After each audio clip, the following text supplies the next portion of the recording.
Et si votre cerveau était physiquement déformé depuis votre naissance,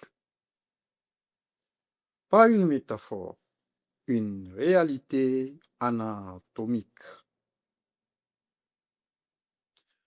Le message du Graal de Abdou-Bouchine nous révèle que l'homme pêche, non pas parce qu'il est mauvais, mais parce qu'il porte dans sa chair l'héritage d'un choix catastrophique.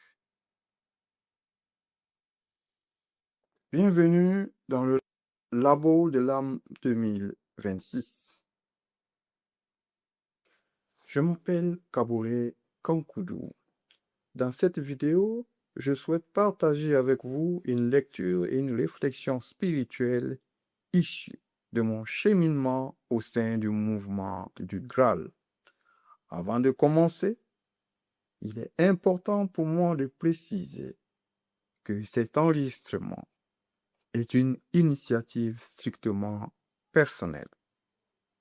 Les propos tenus ici n'engagent que ma propre responsabilité et ne constituent en aucun cas une communication officielle ou une prise de parole au nom de l'institution du mouvement du Graal.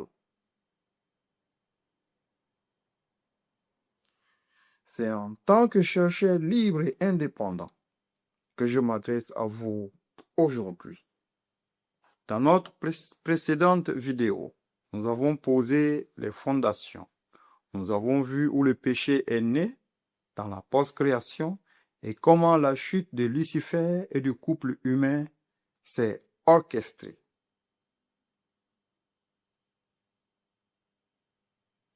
Aujourd'hui, nous allons entrer dans la mécanique actuelle. Nous allons répondre à la question essentielle. Pourquoi? Pourquoi l'homme moderne pêche-t-il si facilement, de manière presque automatique? Pourquoi, malgré nos avancées, notre monde reste-t-il prisonnier du mal?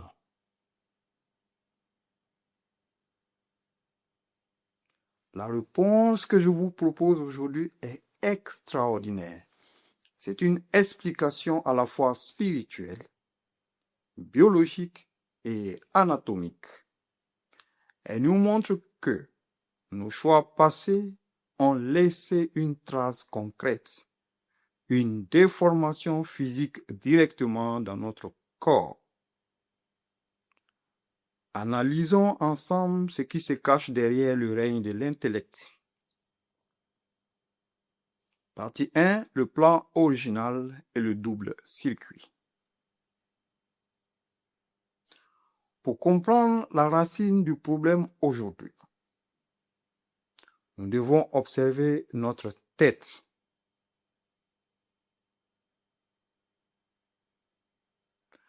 Notre boîte crânienne abrite deux outils distincts, deux parties de l'encéphale qui ont des fonctions totalement opposées et dont nous avons inversé l'ordre. Dans les dispositions parfaites du Créateur, ces deux parties doivent impérativement travailler ensemble dans une harmonie totale. Le plan initial prévoyait un magnifique circuit d'échange en va-et-vient, un double mouvement ascendant et descendant. Tournons-nous vers les enseignements fondamentaux dans la conférence 7 du tome 3 des extraits du message du Graal de Abd-Ro-Shin. Ce double circuit est décrit avec une clarté scientifique absolue.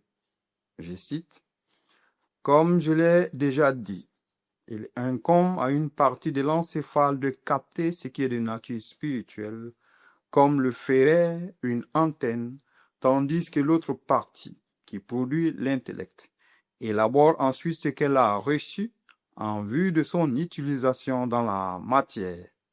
dense. De même, mais en suivant le chemin inverse, le cerveau qui produit l'intellect doit capter toutes les impressions issues de la matière et les élaborer pour les rendre accessibles au cervelet.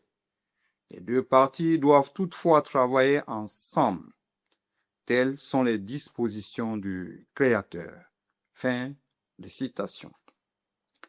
L'intuition, captée par le cervelet, guide l'intellect dans la matière dense et l'intellect ramène les impressions de la matière pour nourrir et faire mûrir l'esprit. Partie 2. Le péché héréditaire biologique.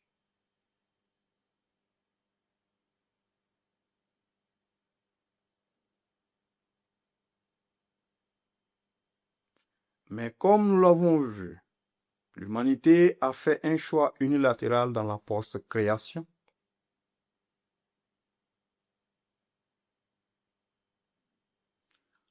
En tournant son libre arbitre exclusivement vers le bas, vers le gain matériel, l'homme a commencé à surcharger de travail son cerveau antérieur, l'intellect, tout en délaissant son esprit.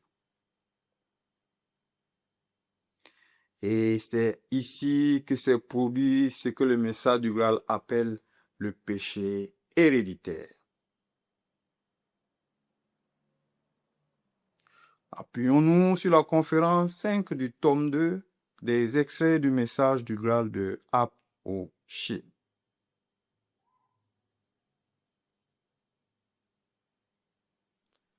Apporté à la naissance ce cerveau volontairement hyperdéveloppé qui fait courir le risque de la suprématie exclusive de l'intellect avec ses inévitables et funestes corollaires. Voilà ce qu'est le péché héréditaire. Il s'agit donc de l'hérédité physique de cette partie de l'encéphale dont le développement est artificiellement intensifié. L'être humain apporte ainsi en naissant le danger de se trouver empêtré dans le mal. Fin de citation. Le péché héréditaire n'est donc pas une condamnation magique. C'est la transmission héréditaire et physique d'un encéphale déformé par des générations de matérialisme. Chaque enfant naît aujourd'hui avec ce déséquilibre gravé dans sa chair. Le risque est partie 3, le risque est la responsabilité entière. Mais c'est ici que réside la nuance la plus importante, celle qui préserve la justice divine et notre dignité d'être humain. Citation de l'extrait. Mais cela ne le soustrait pas pour autant à sa responsabilité. Elle demeure entière car il n'hérite que du risque de péché et non du péché lui-même. Il peut au contraire utiliser la grande force de son intellect comme il le ferait d'une épée acérée et se frayer ainsi à travers les circonstances de la vie terrestre le chemin que lui indique son intuition, nommée aussi voie intérieure. Toujours la conférence qui a précédé.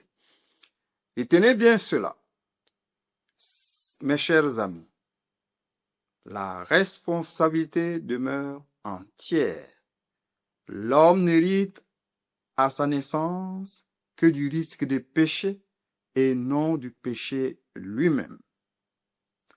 La structure biologique déformée est une pente glissante, mais elle ne vous condamne pas. Vous devez utiliser la grande force de votre intellect, comme une épée acérée pour trancher dans la matière dense, mais en laissant la main être guidée par votre intuition, cette voie intérieure de la conscience. Partie 4. La rupture du canal et le cercle vicieux. Qu'est-ce qui se passe concrètement lorsque l'homme refuse ce combat spirituel et capitule face à la matière. Le double circuit s'effondre. Citation de l'extrait. Or, en raison de l'intervention qui consiste à hyperdévelopper le cerveau de façon unilatérale, ce dernier acquit dans son activité une prépondérance exagérée, ce qui troubla l'harmonie nécessaire à la coopération des deux parties de l'encéphale. La partie destinée à recevoir ce qui est de nature spirituelle fut entravée dans son développement, tandis que le cerveau a depuis longtemps déjà cessé de recevoir par l'intermédiaire du cervelet les pures vibrations issues des hauteurs lumineuses. Fin de citation. Écoutez bien la suite, car elle décrit le piège de l'homme moderne. Citation. Au lieu de cela, il puise pour la plus grande part la substance nécessaire à son activité dans son seul environnement matériel et dans les formes pensées, puis les ayant remodelées, il les renvoie comme étant son œuvre propre. Fin de citation. Voilà le drame secret de notre civilisation. Coupé des hauteurs lumineuses, le cerveau antérieur tourne en boucle. Il s'abreuve uniquement de matière, s'empare des formes pensées environnantes, les mélange, les remodèle et prétend avec orgueil, regardez, c'est mon œuvre propre.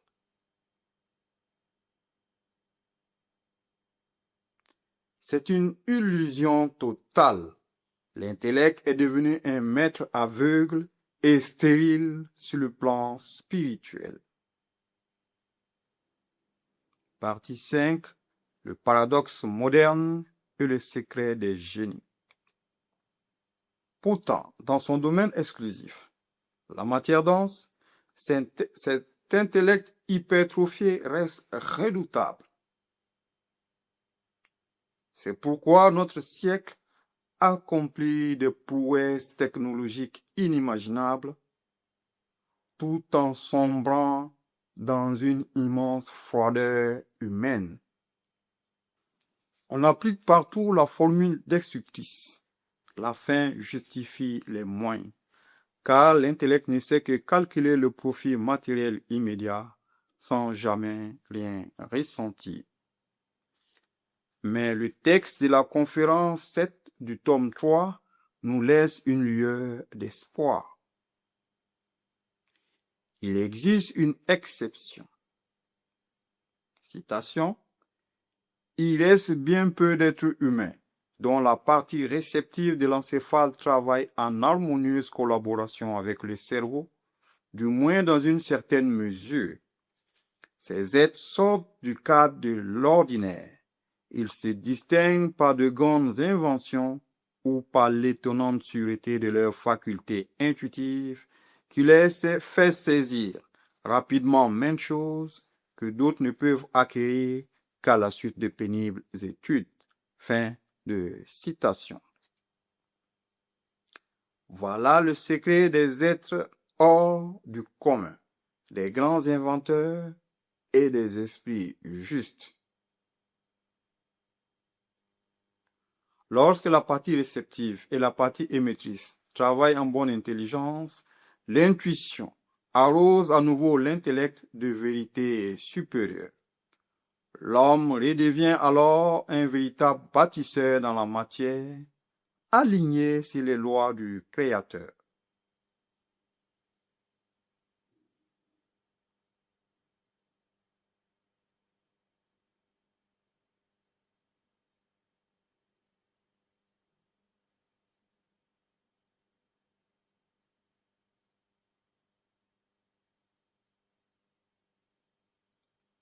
Conclusion. Voilà pourquoi l'homme pêche. Le canal descendant et le canal ascendant ont été sabotés par la domination exclusive de notre intellect. Nous avons brisé les dispositions du Créateur au sein même de notre corps. Mais alors, comment restaurer cette harmonie? Comment redonner au cervelet son rôle d'antenne spirituelle et transformer notre intellect en cette épée acérée capable de servir l'esprit?